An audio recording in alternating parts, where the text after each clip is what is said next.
इकॉनॉमिक्सचा प्रश्न आहे. Which of the following quantitative weapons of monetary policy. खूप चांगला प्रश्न आहे. Okay, there are two types of weapons that RBI has. Okay, to reduce the inflation. Inflation कमी करण्यासाठी दोन प्रकारचे टूल्स असतात. एक असतं क्वालिटेटिव्ह आणि दुसरं असतं क्वांटिटेटिव्ह. क्वालिटेटिव्ह आणि दुसरं असतं क्वांटिटेटिव्ह. ओके, सर या दोन्ही वेपनच्या साह्याने आरबीआय एकच काम करत असते, काय तर ते to reduce the inflation. Okay, तर रिड्यूस म्हणजे आरबीआयचा गोल फक्त रिड्यूसच करणं नसतं, तर तो ऑप्टिमम राहायला पाहिजे. कुठल्याही इकॉनॉमीमध्ये इन्फ्लेशन हे ऑप्टिमम लेवलला असलं पाहिजे. खूप जास्त इन्फ्लेशन आणि खूप कमी इन्फ्लेशन दोन्ही घातक असतं. ते आपण इन्फ्लेशन टॉपिक मध्ये शिकूया ते कशा प्रकारचं असतं. परंतु इथं आपण बघूया which of the following quantitative weapons of monetary policy. Quantitative म्हणजे काय की एखादी फिगर दिसते त्याच्यात, ती कमी जास्त केली जाते, त्याला क्वांटिटी म्हणतो आपण, राईट. जर आपण इथं बघाल तर discriminatory rate of interest charge on certain types of advances. Discriminatory rate of interest charge on certain type of advances. Certain type of advances म्हणजे काय? Suppose somebody is getting agriculture loan, student loan, MSME loan, right. So these are different types of loans आणि याच्यावरती discriminatory interest charge केला जातो.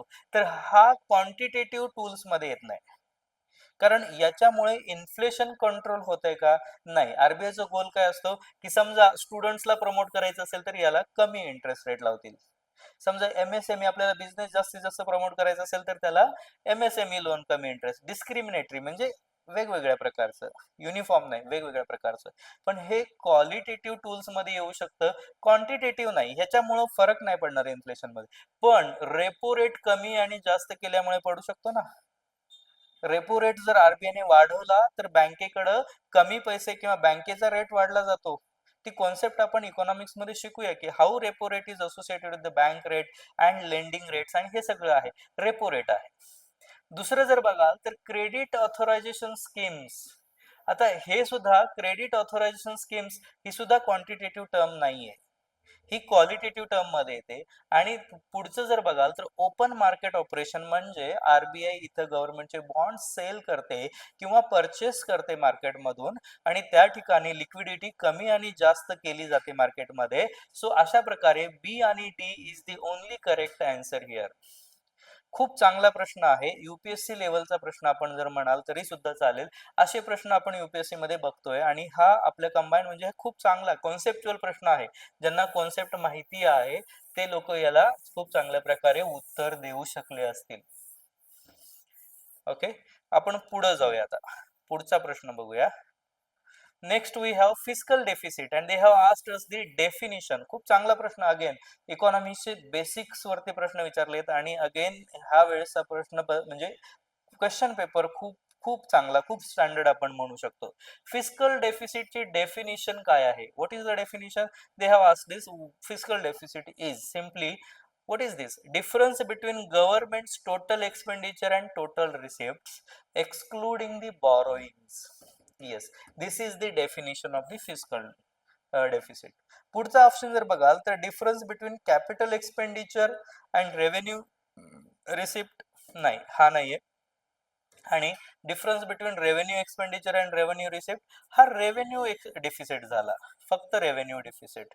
Okay, जर total overall fiscal deficit जर बघायचं असेल तर it is the difference between government total, complete overall म्हणते हे, आणि इथं टोटलचा वर्ड यूज केलेला आहे, एक्सपेंडिचर एक्सक्लुडिंग, एक्सक्लूड करायचे बॉरोविंग, आपण जे बॉरो करतो दुसऱ्या देशाकडून किंवा वेगवेगळ्या एंटिटीज कडून, तर ते एक्सक्लूड करून जो डेफिसिट आपल्याला बघायला मिळतो that is called as fiscal deficit. Okay, let us go to the next question now. Okay, पुढचा प्रश्न बघूयात आपण. Consider the statements. Okay, Atal Innovation Mission, it is an initiative of the central government. Yes, of course it is an initiative of the central government, and Atal Innovation Mission is instrumental in establishing ecosystem of innovation and entrepreneurship. Yes, of course. हे logically सुद्धा तुम्ही sign करू शकता. Both 1 and A and B is correct answer we have, right. चला आता पुढच्या प्रश्नाकडे जाऊया. पुढच्या प्रश्नामध्ये जर तुम्ही बघाल पुढच्या प्रश्नामध्ये बघाल तर इथं अगेन मॅच द पेअर्स आपल्याला दिसतंय, राईट? Match the pairs. आणि मॅच द पेअर्स आपण इंग्लिश मध्ये सुद्धा बघू शकता किंवा मराठीमध्ये सुद्धा बघू शकता, दोन्ही प्रकारे इथं दिलेलं आहे. पहिलं आहे बँकिंग रेग्युलेशन ऍक्ट, आणि त्यांचे पर्पज काय होते हे इथं आपल्याला दिसून येते की मॅच द पेअर्स मध्ये आपल्याला बँकिंग रेग्युलेशन ऍक्ट आणि त्यांचे पर्पज, म्हणजे हे एका साईडला पॉइंट्स दिलेत आणि दुसऱ्या साईडला त्यांचे पर्पज विचारलेले आहेत. तर बँकिंग रेग्युलेशन ऍक्ट का बरं आला असेल? What would be the purpose? काय असेल पर्पज? पुढचं आहे बँक नॅशनलायझेशन. बँक नॅशनलायझेशन का केलं असेल बरं? Social inclusion, financial inclusion. Nationalisation म्हणजे काय केलं तर प्रायव्हेटाइज्ड बँकला गव्हर्नमेंट म्हणजे पब्लिक सेक्टर बँक डिक्लेअर केल्या आणि त्यांना निर्देश दिले गेले की जे अनबँक्ड एरियाज आहेत तिथं सुद्धा तुम्हाला ब्रांचेस ओपन करावे लागतील. सोशल पर्पज होता. आता जर आपण बघाल बी ला एक ऑप्शन असलेला, किती बरं ऑप्शन्स आहेत सर? एकच आहे. आन्सर आहे तिसरा. बाकीचं बघायची गरज नाही, कारण कंबाईंड एक्झाम मध्ये आपल्याला खूप टाइम नाहीये की सगळे ऑप्शन्स मॅच करू आणि आन्सर कन्फर्म करू आणि मग ब्लॅक करू. एक पॉइंट वरून तुम्हाला आन्सर येऊन जात, करेक्ट? चला पुढचा प्रश्न आता आपण बघूया. पुढचा प्रश्न, okay, let us see the next question.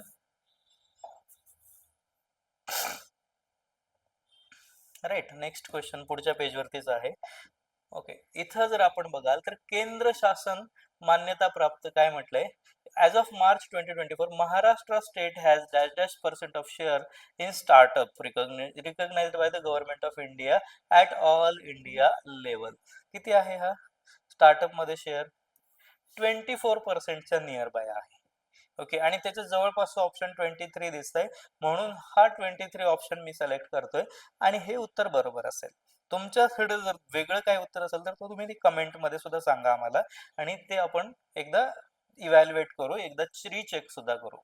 Okay, पुढचा प्रश्न आता आपण बघूया. How many private commercial banks were nationalised as on July 1969? 19th of July 1969 14 commercial banks were nationalized, right?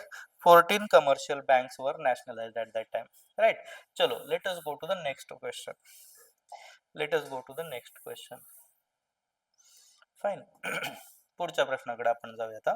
पुढचा प्रश्न आहे, which of the following is are the characteristics of ability to pay principles? Okay, taxation बद्दल आहे. Ability to pay principles. High income earners and wealthier individual should pay more income tax.